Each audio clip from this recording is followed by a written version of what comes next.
Se stai cercando un regalino utile da fare con le tue mani per la festa dei nonni, sei nel posto giusto. Ciao, io sono Letizia, creativa del canale Vivi con Letizia, dove puoi trovare tantissimi progetti di riciclo creativo, fai da te e trucchetti per casa. Nel tutorial di oggi ti mostro come realizzare 3 regalini fai da te per la festa dei nonni davvero facili da realizzare. Nella descrizione sotto al video ti lascio le informazioni riguardo alcuni dei materiali che ho utilizzato e anche i link per scaricare i cartamodelli. Se ti piacciono tutorial come questo, ti consiglio di iscriverti adesso al mio canale cliccando su iscriviti e sulla campanella per non perderti nessuno dei prossimi video. Se invece questo video non ti piace, lasciami pure la tua critica costruttiva nei commenti. Ora passiamo al tutorial. Continua a guardare.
Se ti piacciono tutorial come questo, ti ricordo che puoi iscriverti adesso al mio canale cliccando su iscriviti e sulla campanella per non perderti nessuno dei prossimi video. Tu quali di questi 3 progetti realizzerai per la festa dei nonni? Fammelo sapere nei commenti e se questo video ti è piaciuto potresti condividerlo sui social e lasciarmi il tuo like. Io ti ringrazio fin da ora. Noi ci vediamo alla prossima. Ciao!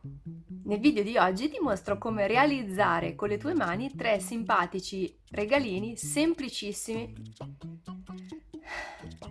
Nel video di oggi ti mostro come puoi fare per realizzare Nel video di oggi ti mostro come realizzare 3 facilissimi regalini. Nel video di oggi ti mostro come realizzare 3 facilissimi regalini. Nel video di oggi ti mostro come realizzare 3 regalini per la festa dei nonni. Che cavolo!